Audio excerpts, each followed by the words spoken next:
Where do I stand here? Yeah. All right, let's go. Mr. What the hell is that? Is he a court reporter? Is he a court reporter? What's wrong with him? All right, what's up? Mr. Secretary, is it your assessment that Russia does not really want peace? Well, we can only go by what we see. I mean, I think they've stated clearly what they want is they want the rest of Donetsk, and obviously the Ukrainians aren't going to agree to that. So what we see now is they continue long-range strikes into Ukraine, obviously to degrade their electrical grid and try to demoralize the country or what have you. And they've made some gains in Donetsk, and they're losing 7,000 soldiers a week, 7,000 dead soldiers a week from Russia's side. So as of now, I mean, that's the assessment we have to make. They've made a demand that Ukraine can't agree to, and so we're sort of where we are at this point. You didn't have any deliverables to bring from Washington on the Ukraine issue, is that correct, or did you? Well, I mean, the president's done the sanctions, which was what they asked him to do, so that happened very recently. But as far as deliverables, we continue to do what we've been doing, plus we know the new sanctions. Mr. Secretary, I was told by the European representative on foreign policy, Kaya Kallas, that it was discussed, the Venezuela military operations were discussed. Not with me. No one raised it. I mean, no one in the meeting raised it. It was raised in meetings. Not with me. They didn't raise it with me. They may have raised it among themselves, but they all came now from CELAC or whatever they were at. But it didn't come up once in any of the gatherings that we had, either last night or today. Let me ask you about that. She told me that they discussed the legality and that there are two reasons why an operation would be legal: self-defense and a UN resolution, that neither of those applied in this case, that they are all struggling with the drug issue, and that they should discuss whether international law needs to be updated. So let me ask you about that. I don't think that the European Union gets to determine what international law is. They certainly don't get to determine is how the United States defends its national security. The United States is under attack from organized criminal narco-terrorists in our hemisphere, and the president is responding in the defense of our country. I do find it interesting that all these countries want us to send, and supply, for example, nuclear-capable Tomahawk missiles to defend Europe. But when the United States positions aircraft carriers in our hemisphere where we live, somehow that's a problem. So I would say that the United States and this president has made very clear his job is to protect the United States from threats against the United States, and that is what he's doing in this operation. And Canada's foreign minister says that they have been assured that the U.S. is using its own intelligence and that the Canadian intelligence is not being used. We've been told, or there are reports rather, that the UK is not sharing targeting intelligence. Yeah, a couple points. The United States, there's reasons why we have those assets in the region, and that is to collect intelligence, and we're actioning on that. Obviously, I won't go any deeper when it comes to intelligence matters. I did see a CNN report yesterday. I'm not going to go into great detail than to say that it's a false story. It's a fake story. And what's happening now is people with a business card that has a government email on it become sources because they don't know, they're not even in the know. So they either have an agenda or they want to make themselves important. And it's been a plague of story after story that's either inaccurate or misleading, and that falls in the category of both. That story does. But again, going back, look, this is a counter-drug operation. The president's ordered it in defense of our country. It continues. It's ongoing. It can stop tomorrow if they stop sending drug boats. The Maduro regime is a narco-terrorist regime indicted in the Southern District of the United States for narco-terrorism. But more importantly, they're also a transshipment organization that allows these groups to operate from their national territory. They allow drugs to be shipped. They openly cooperate with the shipping of these drugs towards the United States and Europe, by the way, so maybe they should be thanking us. But the bottom line here is that the president is going to defend the national interest and the national security of the United States, which is under threat by these terrorist organizations. Secretary, you met with your Saudi counterpart today. Mm-hmm. Can you talk about what is being discussed in preparation for MBS visit to the White House next week, and will the Saudis get a security deal that is better than the deal that Qatar previously got? Well, we're still working through all that. I mean, obviously, all that will be announced just prior to or during the visit, but we'll have some good agreements to sign with them. A lot of progress has been made since the president's visit there. So we're working through that. I feel good about where it's at. There's still a few things that need to be tightened up and finalized. And we're going to have a good meeting next week. Mr. Secretary, I'd like to go to another region. Which one? For that, Sudan. Sorry. Oh, yeah, it's terrible. Exactly. And I saw the communique that the G7 put out today. I mean, what is your take? Is there Yeah. anything that can be done right now? Because Unlike the situation- Caribbean, which anybody who told you that was discussed is not being honest with you. Not a single person brought it up in any of those, and we had 3 meetings with the whole group or 4. That was discussed. And we're very concerned. As you know, we've been sponsoring this Quad initiative along with Egypt, Saudi Arabia, and the United Arab Emirates. And I think the fundamental problem we have is that the RSF agrees to things and then never follows through with it. So now what you have is a calamity on your hands. And so I had meetings on this yesterday. We've discussed it multiple times with multiple countries today. And I think something needs to be done to cut off the weapons and the support that the RSF is getting as they continue with their advances. I think it's telling, the humanitarian groups are telling us that some of the levels of malnutrition and suffering that they're seeing from some of these people who have been able to flee is unprecedented. They've recorded things they've never recorded before. And I think even more troubling is that they didn't have the number of refugees they expected to receive because they assume many of them are either dead or so sick and malnourished they can't move anymore. So what's happening there is horrifying. We have worked, I think, all the way back to July and August on this Quad because there are countries involved in helping these elements on the ground fighting. And we share many of the same concerns that others do about how that could turn into a nest for jihadist and terrorist activity. But the solution to it is not to fight a war where civilians literally are being targeted for rape, sexual violence, and murder. And that's what's happening. But the What's your UAE, assessment on the is UAE's role still in this supplying conflict? them with drones, Chinese drones. Yeah, so we're working hard at it. We know who the parties are that are involved. These things, that's why they're part of the Quad, along with other countries involved. And so I can just tell you at the highest levels of our government, that case is being made and that pressure is being applied to the relevant parties. I don't want to get into calling anybody out in a press conference today because what we want is a good outcome here. This needs to stop. I mean, they're clearly receiving assistance from outside that's allowing them. And clearly that assistance isn't just coming from some country that's paying for it. It's also coming from countries that are allowing their territory to be used to ship it and transport it. So that, in order for this to be solved, that needs to be addressed. I don't know if you saw the RSF a few days ago agreed to humanitarian ceasefire, but they don't intend to comply with it. And when you raise the issue of these atrocities, they always hide behind the argument that this is rogue elements. Well, it's not rogue elements. They're doing it systematically, and it's something that we have taken very seriously and are doing everything we can to bring the relevant countries to the table to stop it. It needs to end. Would you support the Senate push, bipartisan Senate push, to label the RSF either a foreign terrorist organization or STGG? Yeah, I mean, if it would be helpful in bringing this to an end, we would. I haven't seen that proposal. I know some senators discussed it with me months ago. But in the end, we just want this. This needs to stop. And I think, unfortunately, what's happening here is the RSF has concluded that they're winning, and they want to keep going. And by going, they're not just fighting a war, which war alone is bad enough. They're committing acts of sexual violence and atrocities, just horrifying atrocities against women, children, innocent civilians, of the most horrific kind. And it needs to end immediately. And we're going to do everything we can to bring it to an end. And we've encouraged partner nations to join us in this fight. And we're not going to let the Quad process that we've set up be a shield that people hide behind and say, well, we're involved with the Quad, we're trying to solve it. We need actionable results, and they need to happen very quickly. Otherwise, what's already a travesty is going to get far worse. Can I ask you more specifically about your assessment of the scale of the atrocities? I mean, we heard these reports recently of 460 patients in a hospital, civilians being killed by the RSF. Yeah, those are the ones that can get out. Yeah, I mean, what do you have an assessment of the scale overall of what's been committed in Al? Well, I don't know about numbers. I can tell you that the one thing that I think was most shocking to us is that they anticipated receiving thousands of refugees, and they didn't. So obviously these aren't people that are happy living there after a year of siege against the city. There's a reason why they didn't come out. And we fear that the reason why they didn't come out is because they're dead, or because they're so sick and so famished that they can't move. So I think it's even worse. Not that refugee flows and crisis is a positive thing, but when the refugees don't come, and they would otherwise, you have these suspicions that they're either dead or unable or about to die, and that is just what really is weighing on us right now. Secretary, back to Ukraine. Several allies here announced energy, support, fundings and other ways of support to help Ukraine stabilize energy grids. Was there any specific U.S. commitment? Well, we've had those conversations with the Ukrainians about what they need, and I know that's ongoing. And clearly helping them survive the winter is important just on a humanitarian ground.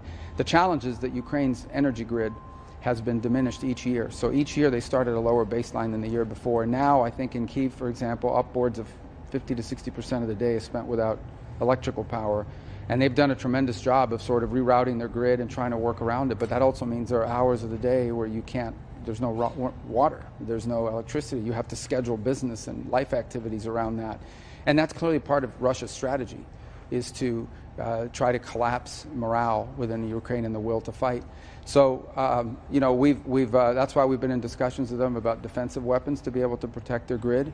And I know we've been in ongoing technical conversations about the specific equipment they need. But ultimately, if that equipment is ultimately destroyed a week later after it's installed, that remains a problem. And that's been the history of the last 2 or 3 years. Can I go back to try to take another stab at the Venezuela intel thing?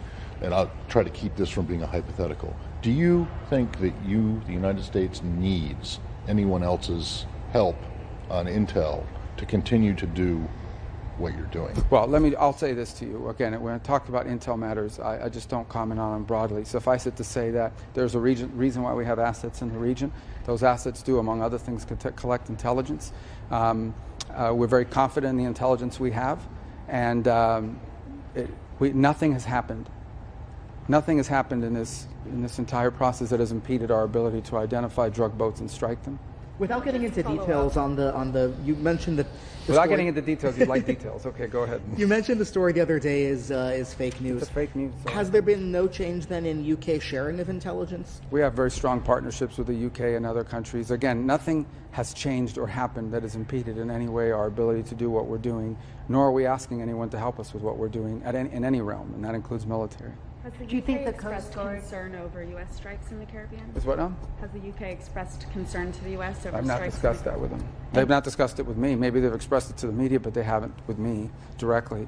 You know, I think other ones are aware of what's happening, but I don't think no one's raised it with me directly. Certainly didn't raise it today. It didn't come up one time. Mr. Secretary, is the Coast Guard doing effective work in the Pacific? Sure. I mean, On drug interdiction. interdictions continue. The problem is interdictions alone are not effective. You have to disincentivize this industry that these terrorists are using to flood our country with heroin, with cocaine, with fentanyl, and by the way, destabilize the Caribbean in the process. Interdictions have limited to no deterrent effect. These drug organizations, they've already baked in the fact they may lose 5% of their drug shipments. It doesn't stop them from continuing to do it.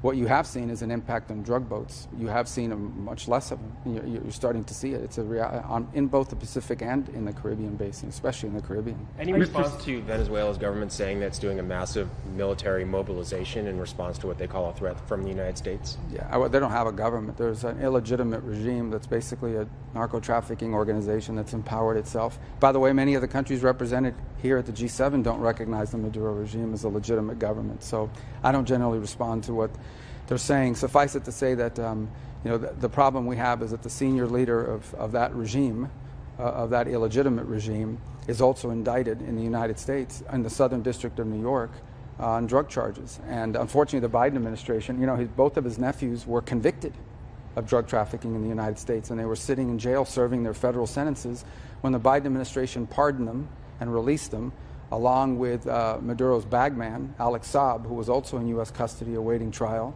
released them as well on a promise that he would hold free and fair elections. So the Biden administration got snookered. And they've snookered other people. They've snookered the Vatican. The Maduro regime has fooled other entities, the Norwegians who have tried to get involved and broker deals with them. But look, this is a counter-drug operation, and if they stop sending drug boats, there won't be any problem. Manuel Noriega was also an indicted drug trafficker whom the United States considered an illegitimate leader, and we went in and arrested him. Is that something that you're talking about? Yeah, I was in high school when that happened, so I wasn't involved in that operation. I'm telling you about I can only comment on what we're facing now, and that is what the president has authorized is an operation to stop these terrorist organizations from flooding our country with drugs. And that's what we're in the process of carrying out. That's what he's authorized. That's what the military is doing. That's why our assets are there. Can I ask briefly on the Middle East? Secretary, don't you need to do it on land also? There's suggestion that most of the fentanyl, at least, is coming over Sure, land. and we have excellent cooperation with the Mexicans. And the Mexicans are doing more today than they've ever done to stop it. Also, as part of the president's agreement with President Xi of China, they've agreed to schedule, I think the FBI director, if not today, was going to have or did have a press conference announcing that. But as part of the arrangement and the agreement that was made in South Korea 2 weeks ago. The Chinese have agreed to schedule 13 key precursors. So for the first time, if they can cut back on that being shipped to Mexico, that will certainly have an impact on the manufacturing of fentanyl inside of Mexico. And Mexican authorities are doing more today than they ever have, and we're working closer with Mexican authorities than we ever have that I can recall, perhaps ever for certain, in stopping this flow. So we have a strong cooperation with Mexico, with El Salvador, with Ecuador, with Guatemala, with multiple countries in the hemisphere that are helping us on land stop these flows from getting here. That's the difference between them and the drug boats. With the drug boats, we have no cooperation. On the contrary, the Venezuelan regime has long facilitated the use of Venezuelan territory as a transshipment point for drugs. Secretary, you met with your Indian counterpart here as well. India has declared that the explosion in Delhi on Monday was a terrorist incident. How concerned are you about rising tensions between India and Pakistan, given the antecedent of the tension and the fighting? Yeah, I mean we're aware. We're aware of the potential that holds. But I think the Indians need to be commended. They've been very measured and cautious and very professional in how they're carrying out this investigation. That investigation continues. It clearly was a terrorist attack, and it was a car loaded with highly explosive materials that detonated and killed a lot of people. But I think they're doing a very good job of carrying out an investigation, and I think when they have facts, they'll release those facts.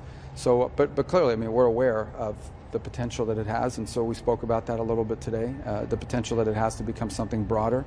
But I think we're going to wait to see what their investigation reveals. We've offered to help, but I think they're very capable in these investigations. They don't need our help, and they're doing a good job. And I thought they were very measured and professional in how they've approached it, as they usually are. You mentioned China and fentanyl. This working group that the Treasury Secretary has talked about setting up, measuring China's progress on cracking down on fentanyl flows. Is there a timeline for when that will be established? Do you know? I don't know. You'll have to ask the. I mean, that's part. Since it's part of the trade agreement, it'll largely involve Treasury and probably elements of law enforcement as well. But the FBI director traveled to China a few days ago, had very positive meetings, and from everything we've seen and heard so far, it appears that Chinese have a real interest in scheduling these substances. These precursor chemicals have legitimate uses, but when you combine them all together, they create fentanyl, which is not legitimate.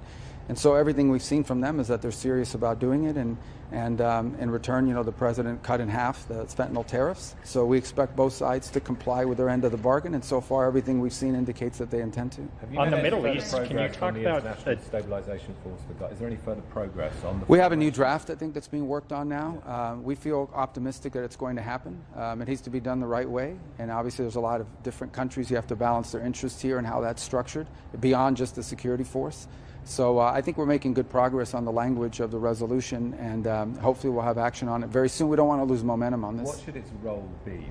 Do you foresee it as potentially a fighting force, that it may have to be involved in raids against Hamas remnants or militants? Well, it shouldn't be a fighting force, but I mean it shouldn't have to be, because the agreement that was signed and that all parties agreed to calls for the demilitarization of Hamas. So, but I think the question is who's going to be standing on that line and beyond it to provide security, because you're going to need security if you want to really flood Gaza, particularly in that red area that's not in Israeli control. If you really want to see a huge uptick, not just in humanitarian assistance, but redevelopment, you're going to need to have security, and that can't be Hamas. So there'll have to be a force that provides just basic everyday security. That's as much as anything else what the stabilization force's role is to stabilize. As far as demilitarization is concerned, that's a commitment Hamas made. That's a commitment all of our partners on this deal made. And we expect that those countries, and they will at the appropriate time, including now, bring about pressure on Hamas to live up to that commitment. But do you think the stabilization force should go beyond the yellow line if there isn't agreement on the disarmament of Hamas? Well, eventually the way to think about it is eventually there won't be a yellow line. Eventually there'll be Gaza, and none of it will be controlled by Hamas. Right now that yellow line is what differentiates between the parts of Gaza under Hamas control and the ones that are not in Hamas control. Eventually, none of it should be under Hamas control. There should be a civilian Palestinian organization that runs Gaza. And that's the goal, is to stand that organization up, give it capacity, allow it to grow in both capability and credibility, and ultimately it will govern Gaza. The Israelis don't want to govern Gaza. We don't want to govern Gaza. No country in the Middle East wants to govern Gaza. But it'll take some time to build up that capability, and in the interim, someone has to provide security. It just sounds sounds like you're saying the ISF wouldn't go in until there is a full withdrawal of the Israelis. Well, that's what's being worked on in the resolution, and those are the questions that key partner countries are asking before they participate. And so that's part of the ongoing conversations that are happening. But clearly there'll have to be some delineation of all of that before countries sign up, and that's part of what's going on. I don't want to comment on it in detail simply because it's still being worked on and negotiated as part of the drafting. There's been a spate of violence in the West Bank. Critics say that West Bank settlers have carried out this violence with impunity. I'm just wondering what your reaction is to that, if you could see that in any way potentially undermining or endangering some of these agreements in Gaza. I hope not. I mean, I think I saw comments today from the president of Israel and even from the head of the IDF in that region condemning what happened. I think they also attacked Israeli forces as part of this. So it, well, I don't have all the details on exactly what happened, but this has happened in the past. But yes, look, certainly there's some concern about events in the West Bank spilling over and creating an effect that could undermine what we're doing in Gaza. We don't expect it to. We'll do everything we can to make sure it doesn't happen. I think you're just talking about the violence part. But I thought today the comments were very strong by the president of Israel and also by the IDF commander in the area. His own troops were attacked, as well as police officers. So I thought the Israelis today responded, and they actually sent forces to respond to the attacks today as well, which is why their forces came under attack by some of these elements. Mr. Secretary, hold on one second. Go ahead. Sorry, on Syria, the U.S. is allowing Syria to resume embassy operations in the United States. Is the U.S. looking to resume embassy operations in Syria? Are you working towards? Well, it's a little safer in Washington than it is in Damascus right now, so I think that that's part of it. Look, we want to give these guys every chance to succeed. They told us what they want to do is create a national Syrian government in which every element of Syrian society is represented and feels safe. They don't want Syria to ever again be a base of operations for Iran, for ISIS, or for any of these groups. They want it to be a country, not a launching pad for attacks against their neighbors. And so we want to give them every chance to succeed in that regard. The alternative is that if it doesn't work, if this doesn't happen and it collapses, then the alternative is going to be that Syria will fall into civil war and it'll become a playground for virtually every dangerous element in the Middle East, and including a return of Iran, and it'll even strengthen Hezbollah. So we don't want to see that happen. So this is the best option on the table to prevent that from happening. So we want to give these guys every chance to succeed. We hope that they do. No one can guarantee that it will, that what the task they're taking on is very difficult. That includes, there are parts, some of the elements that helped the current government come to power and drive Assad out are foreign fighters. Some of them that helped them are people that have some pretty radical views, and they're not all entirely under the control of the government in Damascus. There are issues with the Kurds in the north. There are issues with Bedouin and Druze in the south. So there's concerns that Israel has about its own security. All these things have to be balanced.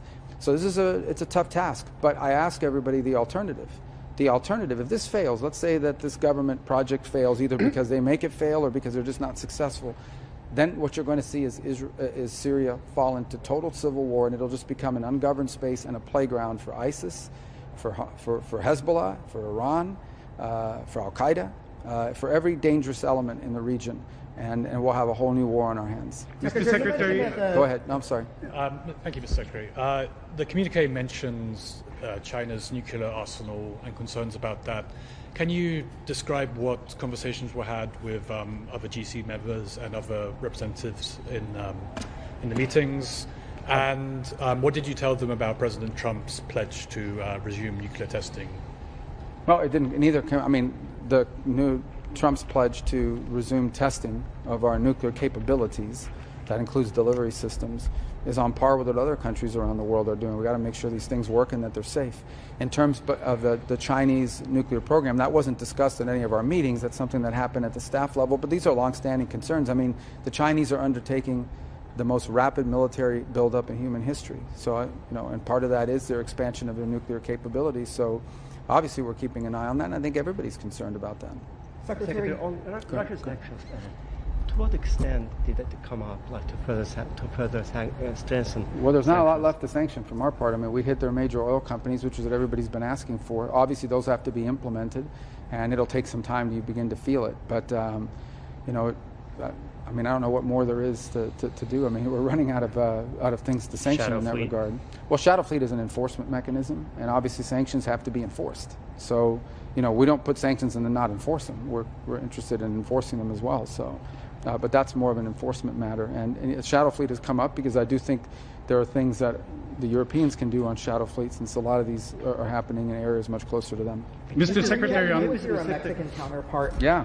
And you've talked about Mexico helping more than ever before. There's been a high-profile assassination in recent weeks of a mayor of a town in the state of Michoacan in Mexico. How concerned are you about Mexico's public security situation? What more can the U.S. do to help Mexico to take on the scourge of the cartels and the violence? Well, we're willing to provide them any help they want. Obviously they don't want us we're not going to take unilateral action or go in and send American forces into Mexico, but we can help them with equipment, with training, with intelligence sharing, with all kinds of things that we could do if they ask for it. They got to ask for it. But look, you asked about one mayor. It's not just, there's been other mayors. There's been journalists. There's been politicians. There's been judges. These cartels are very powerful. One of the things that no one is discussing enough is the rise of these transnational terrorist organizations. And just because they're not ideologically driven does not mean they're not terrorists. You don't have to be ideological to be a terrorist. And they're terrorists because they possess, in many cases, more weapons, better training, better intelligence, and more capabilities than nation states do. In the case of Ecuador, these terrorist organizations are threatening the Ecuadorian state. I mean, planning IDFs and attacking, planning IEDs and attacking the presidential convoy. In Mexico, there are areas of the country that are frankly run by and governed by these cartels are more powerful than local law enforcement or even the national forces are. So these are a concern throughout the hemisphere. In the case of Haiti. The Haitian problem is not with some ideological movement. The Haitian problem is with armed gangs that in many cases are stronger and more capable than the Haitian forces are to be able to stand up against them. So this is something it's probably the most serious endemic problem in the region, is that these aren't just criminal organizations. They are terroristic organizations because they threaten the viability and the capabilities of nation states. They undermine, and they're trying to, in the case of Haiti, they're trying to make Haiti have no government at all. It's just a playground for them. That's sort of what the Maduro regime has become in Venezuela, and they would have empowered, and obviously in areas of Mexico as well. But the level of cooperation between the U.S. and Mexico today is at an all-time high, and it's growing, and it's positive. And it's driven by what they ask for, what they need, and by helping them improve their own capabilities if they ask us for that help. And they have in some cases, and others, they have those capabilities already. So we have a very good relationship with them. We've made incredible strides in the first 10 months of this year, but it's a big problem that's been existing for a very long time. So we're taking on something that's been there for a long time. So it's going to take a while to see measurable progress. In some cases, we already have. We're getting extraditions faster than we ever have, for example.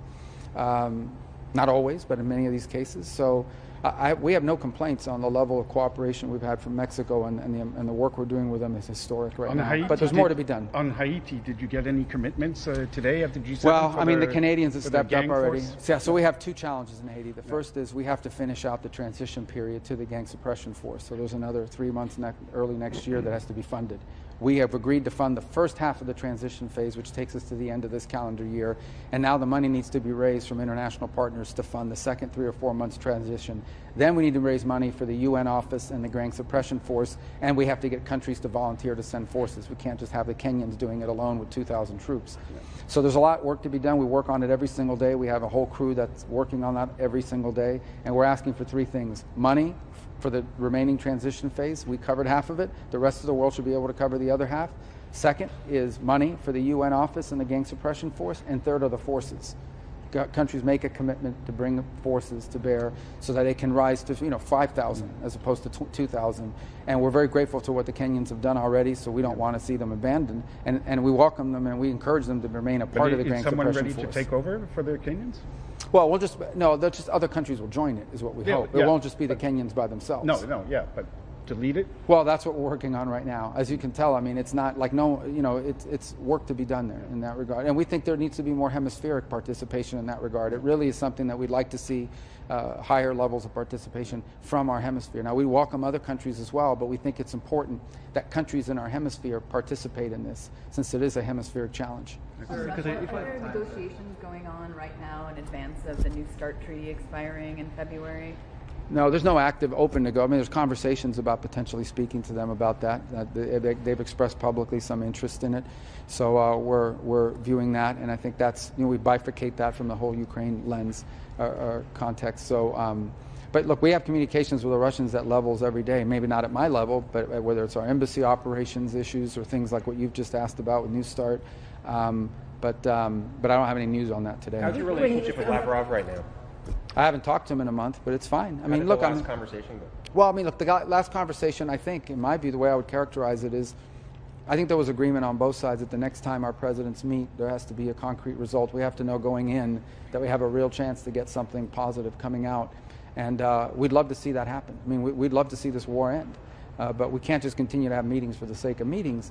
And I think both sides sort of view it that way. At least that's what I took from our conversations. So, my conversations with them have always been professional and productive, but I mean, obviously we want to see results. Do you have any evidence, sir, that the Russians or the Wagner Group, other proxies, are involved in Sudan in continuing this war? Well, there's a lot of players involved in Sudan, but I think the primary challenge we face right now, and I'm not diminishing what the other side has done or what other atrocities that have been committed in different groups that are playing, and that includes potentially the Iranians, at least money and weapons being flown into the other side. But I think our biggest problem right now, not to single them out, but we need to, is what the RSF has done in recent weeks.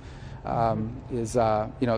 don't have manufacturing capability. Someone's giving them the money and someone's giving them the weapon, and it's coming through some country. And we know who they are, and we're going to talk to them about it and make them understand that it's going to reflect poorly on them, and it's going to reflect poorly on the world if we can't stop this. How concerned are you about frozen Russian assets? Will the U.S. get involved in the Europeans' plan to use the Russian frozen assets to support Ukraine? Well, Secretary Besson is sort of dealing with that topic, so I wouldn't want to get ahead of him on that. I encourage you to ask Treasury about it. I mean, I just don't want to. I'll let him speak for what our latest thinking. Oh, I mean, we're aware of the efforts in Europe. Obviously, they have a couple countries that are not excited about it. So, but that's a European matter. As far as frozen assets in the United States and our approach to that, that's something the Secretary of Treasury is working on, and collectively we're working on as a team. But I'll refer you to him. I don't want to be commenting on that and getting ahead of him on anything. Does the U.S. support the European plan? Again, it's also something that he's looking at. Look, we like anybody else, there are some unintended consequences to doing that. But I don't have any official statement on that right now. How concerned are you about just very quickly on Russian incursions in Eastern Europe? Like what's that now? Russian incursions, increasing incursions in Eastern European countries. How concerned are you about those incursions and any? Yeah, we're not in favor of them. I mean, we don't like them, but we have a strong commitment to NATO and to defend our partners if they ever come under attack. We think if those provocations are coming from Russia, we think that they're counterproductive and obviously create a high level of tension that could spark something broader, which would be bad news for them and bad news for everybody, really. Okay. One quick question on Hungary, Mr. Secretary. You guys have issued waiver, yes, waiver for Hungary. There are conflicting reports about terms limits. Is it about 1 year or indefinite? No. So it depends. There's a nuclear plant issue that's already under construction, and they need to complete. And because it involves a Russian company that did the design and build, we want them to be able to complete because we want them to be energy independent. In the case of the pipelines on oil and gas, it's a 1-year extension because it would be deeply traumatic to their economy to cut them off immediately. It's a very small piece of what Russia sells. It's almost all of what they buy, and it would be deeply destabilizing in Hungary for them to lose access to those energy resources. All right, let's get out of here before they ground it.